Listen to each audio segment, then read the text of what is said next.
A very bizarre story in southern New Mexico. Birds are dropping dead. Researchers say it's not normal. Hundreds of thousands of them. Researchers at New Mexico University say corpses of these birds caught their attention beginning August 20th. Do you think it was the freeze? I have no idea. These are only some of the images of dead birds found in the borderland and beyond that represent a major problem that researchers are only now starting to unravel. Yeah, it is very shocking and it's heartbreaking. One by one. Conservation officials are sounding the alarm over a mysterious trend in the U.S. Southwest. Different species of migratory birds, including sparrows and blackbirds, are dropping dead in alarming numbers. This has been happening across New Mexico for several weeks, leaving biologists baffled. It appears to be an unprecedented and a very large number. But this situation is weird for New Mexico State University researchers because it's lasting longer than a few days. There are several hypotheses, and it could be just the perfect storm coming together. Scientists say more dead birds continue to show up in all four corners of the state. Biologists from White Sands Missile Range teamed up with the university on Saturday to examine 300 dead birds. They reportedly wanted to learn more about their conditions before dying. Residents said they noticed irregular behavior from some of the birds. Some birds normally seen in trees or shrubs were on the ground chasing bugs. Many were lethargic and so unresponsive they were getting hit by cars. Many of these birds are already experiencing population declines, so a dramatic event like this.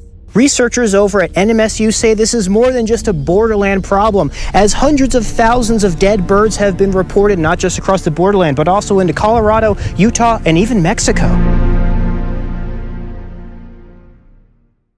My personal view is that we need to be very careful about the speculation, really. There's a lot of misinformation from what I've seen so far, which really works against the animals, really, because it sheds them in a negative light. The reasons why this has happened, well, I don't think anyone knows yet at the moment. There's not enough information to be able to pinpoint the exact reason why these particular animals have displayed this behavior. This is the kind of information that experts working in the field need to determine. We need to be cognizant of the fact that orcas are very intelligent animals, very playful animals, so this could be something as simple as, for example, an orca finding it playful to sort of interact with a vessel, as opposed to more sinister reasons. There are, as we've discussed, quite a few hypotheses going around, so perhaps we could tackle a few and you can elaborate on them. Some have pointed to the conditions in the strait worsening over the years, issues with cetacean protocol.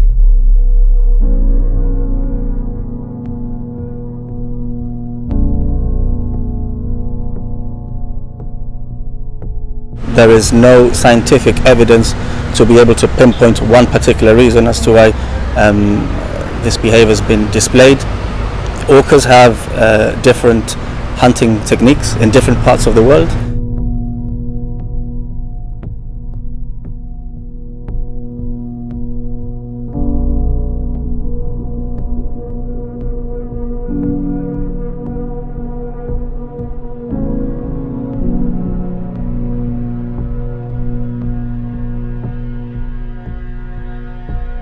At the moment, I think it's impossible to say what exactly is the reason for the behavior that's been displayed. The lasting impact of Hurricane Laura goes beyond the damage. Now there are reports of clouds of mosquitoes so thick in Louisiana the insects actually kill animals.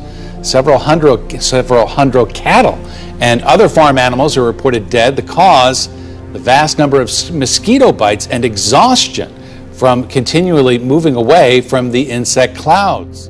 Well, we start this morning with graphic evidence of the impact of wildfires burning across the western United States and in the Amazon rainforest. It's hard. I talked to firefighters and everyone was unanimous in saying that it's the worst fire they've ever faced in their lives. Brazil's Pantanal wetland is a magnet for diverse wildlife, but now much of the animals' habitats have been reduced to charred earth, ashes and smoke. To the US first, where fires are currently burning in 12 states across the West. California, Oregon, and Washington state have been the worst affected, with whole neighborhoods completely destroyed and at least 35 people dead. In Oregon alone, more than 1 million acres of land have burned. Meanwhile, 5,000 miles to the southeast, there are thousands more fires burning in the Amazon basin, with the number 85% higher than last September. The Amazon rainforest is on fire again. Whole mountains, hills and valleys engulfed in smoke. Some of these fires are absolutely huge, stretching as far as the eye can see in every direction. Beneath the canopy of these ancient trees, the fires rage. The heat from the blaze is absolutely astonishing. We filmed as trees exploded into flame, burning like a torch. These trees are gone forever. The Pantanal is the world's largest wetland. Its networks of rivers, swamps and marshes stretches across Brazil, Paraguay and Bolivia. This year, more than 23,000 kilometers of land, mainly in Brazil, has been engulfed in fire. The Brazilian government says the Amazon is not on fire. But these are our pictures. We witnessed 10 fires in just one part of Para state in the Amazon. It's already the most deforested part of the rainforest, deforestation, that's changed the ecosystem. There are wildfires around the globe, particularly in the United States. But this is a rainforest. It shouldn't be happening. But listen to the fire.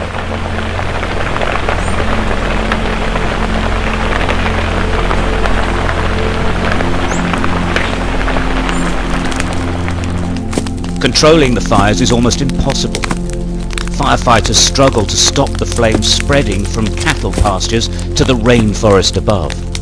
The president has banned all agricultural burning and sent the army to tackle thousands of fires. Some rains brought temporary relief last week, but with heavy rain not expected until November. The fires restart constantly. As the blaze spreads, they try to steer cattle to safety, but they are terrified and stampede away. The real danger here is the speed of the fire. It moves as fast as the wind. Criticism of the Brazilian government's indifference to the Amazon rainforest was deafening last year, but the fires are back, and there are thousands of them. COVID-19 may have changed the way we live, but what happens here, what happens to our climate right now, could one day determine whether our planet actually lives. In addition to Sally, there are several other named storms currently swirling in the Atlantic. That hasn't happened since 1971. Meteorologists here in Miami will soon run out of pre-selected names for this hurricane season and be forced to use the Greek alphabet. That's only ever happened on one other occasion. Sally came at her own pace. The Category 2 hurricane lumbered ashore near the Florida and Alabama border early on Wednesday. Sally is the 18th named storm in the Atlantic this year. Hurricane Sally is the fourth storm to make landfall this year, a potentially deadly combination. We are dealing with 3 hurricanes at the same time: Paulette, Sally, and now we have Teddy out in the open Atlantic. And soon we could be looking at Wilfred right not too far from